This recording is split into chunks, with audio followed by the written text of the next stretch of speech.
کیا یزید کی ماں نے قتل حسین پہ روزہ کی منت کی تھی؟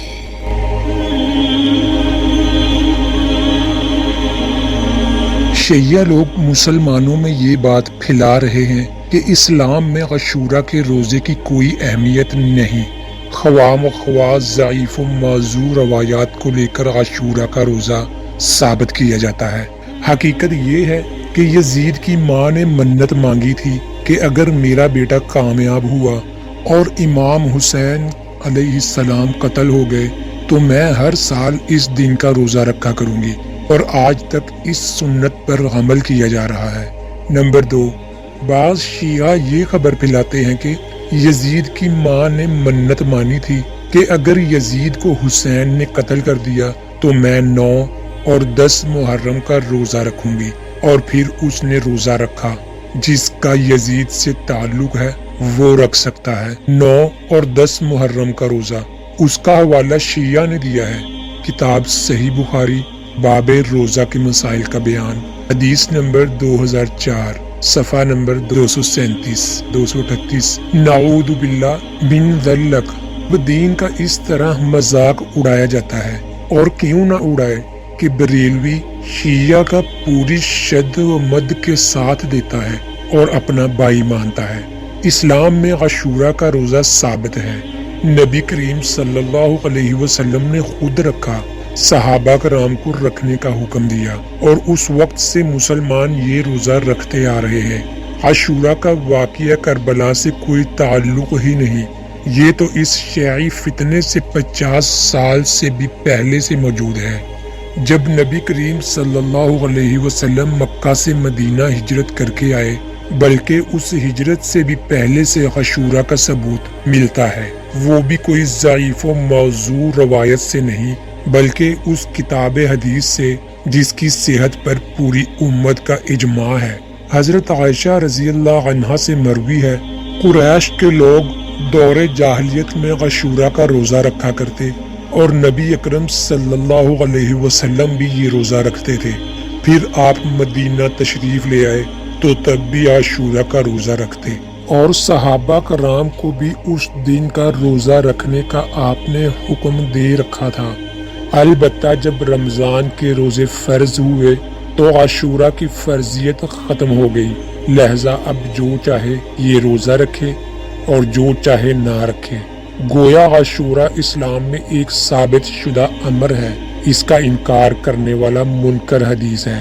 رہ گیا یزید کی ماں کا منت ماننا، تو یہ سراسر جھوٹ اور یزید کی ماں پہ بہتان ہے، کیونکہ یزید نے امام حسین کے قتل کا کبھی ارادہ کیا اور نہ ہی اس نے قتل کیا۔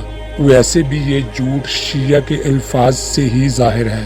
اول یہ کہنا کہ اسلام میں عاشورہ کے روزہ کا کوئی تصور نہیں، جبکہ اس کے متعلق بہت ساری صحیح احادیث موجود ہیں، سارے مسلمانوں کو معلوم ہے، اور شروع اسلام سے یہ روزہ رکھتے آ رہے ہیں۔ ثانیہ، شک نمبر 2 میں شیعہ نے جو حوالہ دیا ہے وہ شیعی فراڈ ہے۔ جس طرح حسین رضی اللہ عنہ کو قتل کر کے یزید کے سر الزام لگایا ہے۔ صحیح بخاری حدیث نمبر 2004 میں عاشورہ کے روزہ کا ذکر ہے۔ جس عاشورہ کا خود شیعہ انکار کرتا ہے اسی کا حوالہ بھی دیتا ہے۔ کہا جاتا ہے کہ جب چور بھاگتا ہے تو کچھ نہ کچھ ثبوت چھوڑ جاتا ہے۔ بخاری کی 2004 نمبر والی حدیث دیکھیں۔ ہم سے ابو معمر نے بیان کیا، کہا کہ ہم نے عبد الوارث سے بیان کیا، کہا کہ ہم سے ایوب نے بیان کیا، کہا کہ ہم سے عبداللہ بن سعید بن جبیر نے بیان کیا، ان سے ان کے باپ نے، اور ان سے ابن عباس رضی اللہ عنہما نے فرمایا کہ نبی کریم صلی اللہ علیہ وسلم مدینہ میں تشریف لائے۔ دوسرے سال آپ صلی اللہ علیہ وسلم نے یہودیوں کو دیکھا کہ وہ عاشورہ کے دن روزہ رکھتے ہیں۔ آپ صلی اللہ علیہ وسلم نے ان سے اس کا سبب معلوم فرمایا تو انہوں نے بتایا کہ یہ ایک اچھا دن ہے، اسی دن اللہ تعالی نے بنی اسرائیل کو اس کے دشمن فرعون سے نجات دلائی تھی۔ اس لیے موسیٰ علیہ السلام نے اس دن کا روزہ رکھا تھا۔ آپ نے فرمایا پھر موسیٰ علیہ السلام کے شریک مسرت ہونے میں ہم تم سے زیادہ مستحق ہیں۔ چنانچہ آپ صلی اللہ علیہ وسلم نے اس دن روزہ رکھا اور صحابہ رضی اللہ عنہم کو بھی اس کا حکم دیا۔ ثالثہ یزید کی ماں کو کیسے معلوم ہوا کہ 9 اور 10 محرم کو حسین قتل ہوں گے تاکہ اس دن روزہ رکھے؟ اور ہاں ایک شبہ اور ہے کہ قتل تو ایک دن ہوتا ہے، یہ 2 روزہ کس لیے؟ ضرور دال میں کچھ کالا ہے۔ خلاصاً یہ شیعی مکر و فریب ہے، اس کے ذریعہ عام مسلمانوں کو گمراہ کرنے کی کوشش کی جا رہی ہے۔ میں تمام مسلمانوں سے گزارش کرتا ہوں کہ اگر اس قسم کا کوئی مشکوک مواد سوشل میڈیا کے ذریعہ ملے تو فوراً علماء سے رابطہ کر کے اس کی حقیقت معلوم کریں اور بلا تحقیق کوئی پوسٹ شیئر نہ کریں۔ اللہ تعالی ہمیں ہر قسم کے فتنے سے نجات دے، آمین۔